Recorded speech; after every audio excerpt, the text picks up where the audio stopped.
नमस्कार। Urban growth India में आपका स्वागत है। आज हम महाराष्ट्र के विदर्भ क्षेत्र के भविष्य को बदलने वाली एक बहुत बड़ी योजना को करीब से देखने जा रहे हैं। 2 लाख करोड़ रुपए, ये एक बहुत बड़ी रकम है। और यही वो रकम है जो महाराष्ट्र के विदर्भ क्षेत्र के भविष्य को एक नई दिशा देने वाली है। पर सवाल ये उठता है कि आखिर एक ही क्षेत्र में इतना बड़ा निवेश क्यों किया जा रहा है? इस महत्वाकांक्षी योजना के पीछे की असली वजह क्या है? चलिए इसे थोड़ा गहराई से समझते हैं। देखिए, इस निवेश के महत्व को सही मायनों में समझने के लिए हमें थोड़ा पीछे जाना होगा, इस क्षेत्र के इतिहास को देखना होगा। ये कहानी दशकों से बन रही है। विदर्भ यानी महाराष्ट्र का उत्तर पूर्वी इलाका, जिसमें नागपुर और अमरावती डिवीजनों के कुल 11 जिले आते हैं। आज हमारा पूरा ध्यान इसी क्षेत्र पर है।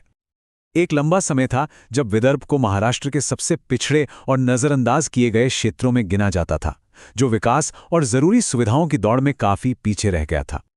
लेकिन अब हालात बदल रहे हैं। इस ऐतिहासिक कमी को दूर करने के लिए एक बहुत बड़ी योजना पर काम चल रहा है, और इस योजना के केंद्र में है हाई स्पीड एक्सप्रेसवे का एक विशाल नेटवर्क। इस पूरी योजना का आधार हैं ये 4 नए एक्सप्रेसवे: नागपुर गोवा शक्तिपीठ expressway, Nagpur Gondia expressway, Nagpur Chandrapur expressway और भंडारा गढ़चिरौली एक्सप्रेसवे। ये चारों मिलकर इस क्षेत्र की तस्वीर बदलने वाले हैं। चलिए इन आंकड़ों को देखते हैं ताकि हमें इन प्रोजेक्ट्स का पैमाना समझ में आए। नागपुर गोवा शक्तिपीठ एक्सप्रेसवे ये 802 किलोमीटर लंबा है और इसकी लागत करीब 83,000 करोड़ रुपए है। फिर है नागपुर गोंदिया एक्सप्रेसवे 162 किलोमीटर, लागत 21,670 करोड़ रुपए। नागपुर चंद्रपुर एक्सप्रेसवे 191 किलोमीटर तक फैला है और इसकी लागत 21,702 करोड़ रुपए है।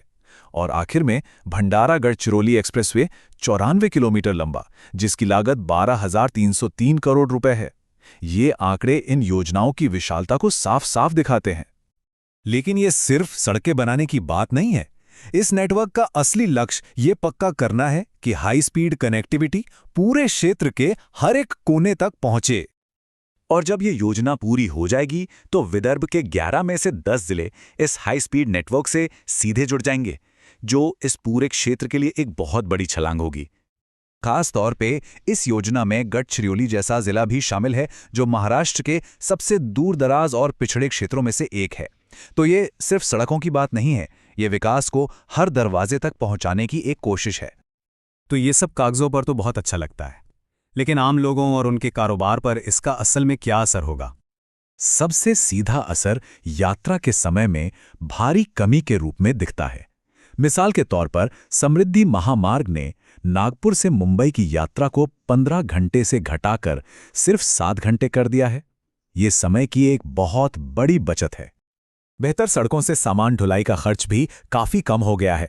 नागपुर से मुंबई तक 1 टन सामान भेजने का खर्च 2,600 रुपए से घटकर अब 1,700 रुपए हो गया है।